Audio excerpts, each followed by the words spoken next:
बिस्मिल्लाहिर्रहमानिर्रहीम। आज हम 14.6 टॉपिक पढ़ने लगे हैं, चैप्टर 14 का, जिसका नाम है motion of charge particle in electric and magnetic field. हमने इंडिविजुअली तो चार्ज की प्रॉपर्टी स्टडी की हैं इलेक्ट्रिक फील्ड और मैग्नेटिक फील्ड में। आज हम इन दोनों फील्ड्स का कंबाइंड इफेक्ट देखने लगे हैं। जब हम इलेक्ट्रिक फील्ड में रखते थे किसी चार्ज पार्टिकल को, तो हमने देखा था कि वो अपोजिट प्लेट की तरफ मूव करने लगता था। यानी कि अगर पॉजिटिव चार्ज रखते थे तो वो नेगेटिव चार्ज वाली प्लेट की तरफ मूव करता था इलेक्ट्रिक फील्ड में, और अगर हम नेगेटिव चार्ज रखते थे तो वो पॉजिटिव चार्ज वाली प्लेट की तरफ मूव करता था। ठीक है, या इन टर्म्स ऑफ पोटेंशियल बात करें तो पॉजिटिव प्लेट की तरफ मूव करता था जब हम नेगेटिव चार्ज को रखते थे, और नेगेटिव प्लेट की तरफ मूव करता था जब हम पॉजिटिव चार्ज को रखते थे। ठीक है, इसी तरह से अभी हमने पिछले टॉपिक 14.5 में पढ़ा कि जब भी हम किसी चार्ज पार्टिकल को मैग्नेटिक फील्ड में रखते हैं तो उसके ऊपर एक फोर्स लगती है जो कि क्यू वी क्रॉस पी के बराबर होती है। Electric force F equals to Q E होती है, where E is the electric field, और magnetic force Q V cross B होती है, where V is the velocity of the charge particle and B is the external magnetic field. Right, तो ये दोनों इनके individual effect थे। अब हम देखने लगे हैं कि जब एक एरिया है आपके पास, उसमें इलेक्ट्रिक फील्ड और मैग्नेटिक फील्ड दोनों मौजूद हैं, तो उसके ऊपर किस तरह की फोर्स लगेगी। तो अब चूंकि फोर्स एक वेक्टर क्वांटिटी है तो नेट फोर्स निकलती है। ठीक है, तो हम अज्यूम कर लेते हैं कि हमारे पास एक इलेक्ट्रिक चार्ज है Q, जिसको हमने एक इलेक्ट्रिक फील्ड में रखा है, और उसके ऊपर जो फोर्स है ऑब्वियसली वो in the direction of electric field ही होगी, parallel to the electric field होगी।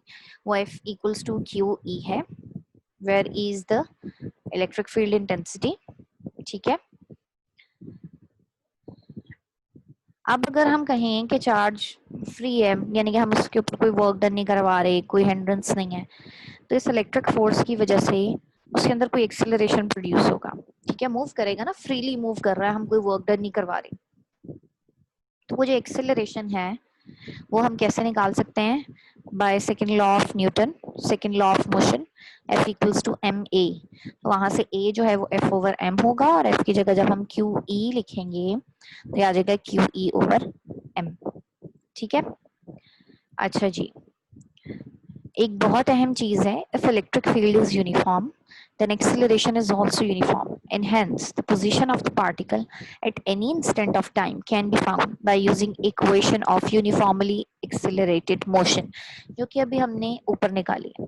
ठीक है, यानी कि यूनिफॉर्म इलेक्ट्रिक फील्ड हो तो चार्ज की मोशन भी यूनिफॉर्म होती है, और हम किसी भी पॉइंट पे उसकी एक्सेलरेशन की अमाउंट जो है या एक्सेलरेशन की वैल्यू जो है वो इस इक्वेशन के थ्रू निकाल सकते हैं। ठीक है, ये थी इलेक्ट्रिक फील्ड। अब जब हमने मैग्नेटिक फील्ड की बात की, तो अगर किसी चार्ज पार्टिकल की वेलोसिटी v है तो उसके ऊपर लगने वाली मैग्नेटिक फोर्स क्या होगी? v क्रॉस b होगी। तो ऐसा रीजन जहां पे दोनों फील्ड्स मौजूद हैं, जैसे कि इस फिगर में दिखाया गया है, देखिए आपको इलेक्ट्रिक फील्ड भी नजर आ रही है और इसमें एक मैग्नेटिक फील्ड भी है, जो कि यहाँ पे मैग्नेट लगा अभी आपको दिखाई नहीं दे रहा, लेकिन यहाँ पे मैग्नेटिक फील्ड मौजूद है। आप समझ लें कि यहाँ एक मैग्नेट का पोल है और दूसरा पोल यहाँ है मैग्नेट का। ठीक है, तो इस पर लगने वाली नेट फोर्स जो है वो किसके बराबर होगी? ऑब्वियसली दोनों फोर्सेस का सम होगी, इलेक्ट्रिक फोर्स और मैग्नेटिक फोर्स। तो जब हम इसको सम करेंगे तो ये आ जाएगा Q E plus Q V cross B. Q common है तो इसको आप बाहर लिख सकते हैं, और अंदर आ जाएगा E plus V cross B. ये जो कंबाइंड फोर्स है, ये नेट फोर्स है जो इलेक्ट्रिक और मैग्नेटिक फील्ड के अंदर लगती है चार्ज के ऊपर, इसको हम लॉरेंट्ज फोर्स कहते हैं। ठीक है, सबसे अहम चीज इस टॉपिक में अब आ रही है। It is to be pointed out that only electric force does work. Electric force work done कराती है, वर्क डन कराने का मौजूद है कि चार्जेस को मूव करवाती है, while no work is done by the magnetic force which is simply a deflecting force।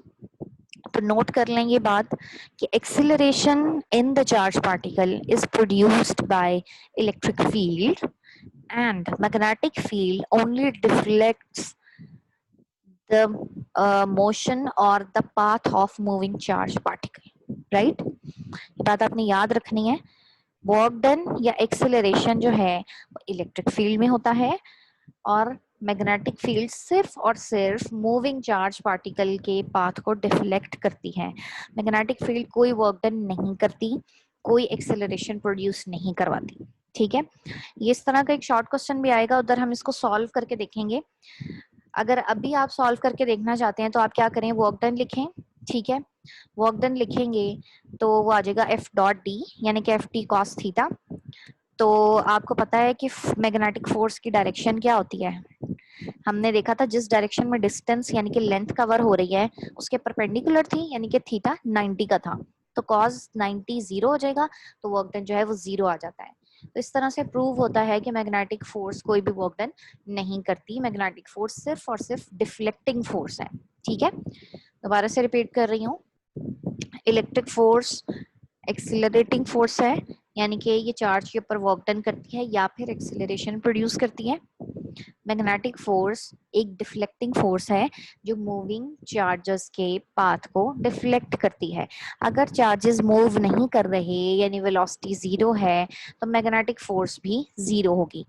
तो अहम बात क्या हुई इसमें कि चार्जेस का मूव करना लाजमी है, मूविंग चार्जेस के पाथ को डिफ्लेक्ट करती है मैग्नेटिक फोर्स। ठीक है, तो ये था टॉपिक जिसको हम लॉरेंट्ज फोर्स भी कह सकते हैं या फिर motion of charge particle in an electric and magnetic field, या आप ये भी कह सकते हैं combined effect of electric and magnetic field on a moving charge particle.